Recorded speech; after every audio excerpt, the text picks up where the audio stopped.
the breakthroughs that are happening, it's much broader than just generative AI. So transformer-based deep neural networks are revolutionizing all kinds of fields. So for instance, if you take the field of information retrieval, search, it's actually dual encoder neural networks that produce dense vector representations of content, potentially across modalities like text and images, that have really revolutionized that field.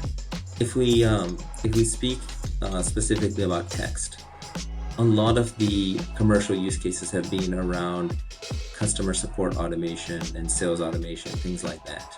But in terms of where it's all heading, that the LLM, let's say, based on available evidence, is able to make a decision, whereas today a person needs to make that decision. So the responsible way to deploy AI today, based on its capabilities, is as a decision support system. There's still a human making the final decision, but the LLM can provide a lot of relevant information to make that decision-making process faster and more accurate. But where people are pushing it is to completely replace the person. I think that's coming. I don't think it's that far off. I don't think systems today are yet really mature enough to do that. But again, cost savings and increased efficiency are the main driver for this push.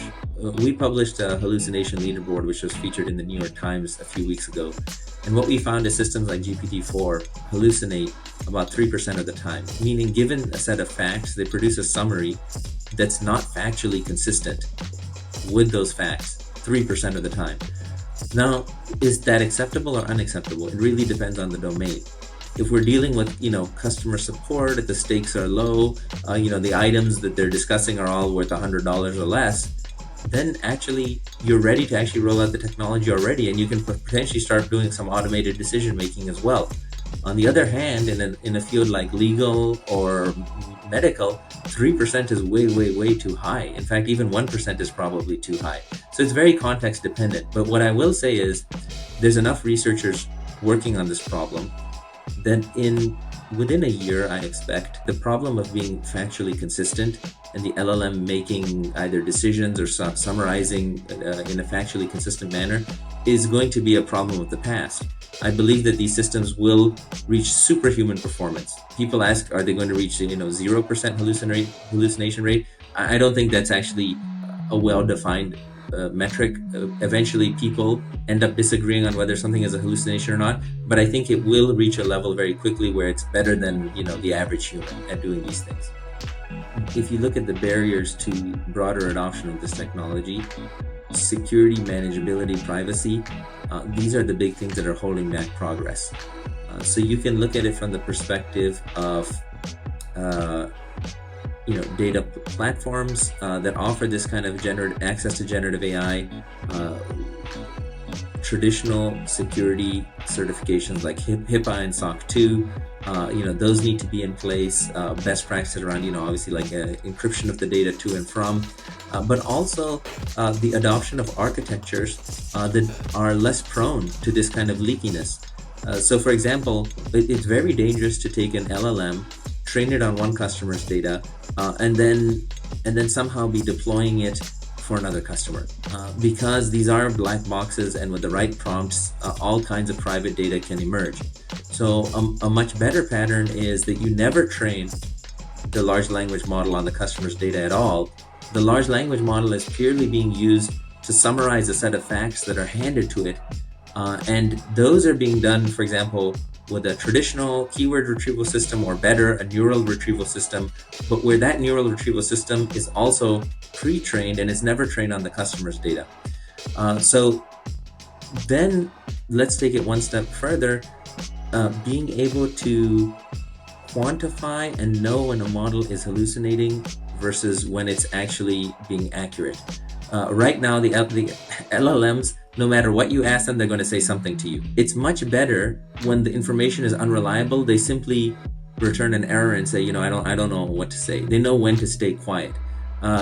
So I think getting to that point with systems, and that's one of the things we're actually working on, quite hard at Vectara, is going to be a key to not just business adoption, but business adoption in higher value scenarios.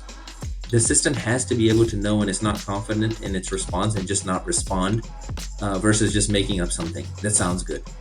The other thing I think that's going to be very interesting to watch in 2024 is the competition between proprietary LLMs and open source LLMs.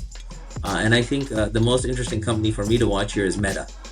Meta is strictly B2C, and I think they're throwing kind of a wrench into the spanners for all of the B2B companies out there, the companies that have aspirations of selling LLM services B2B, by releasing very high quality models like Llama as open source.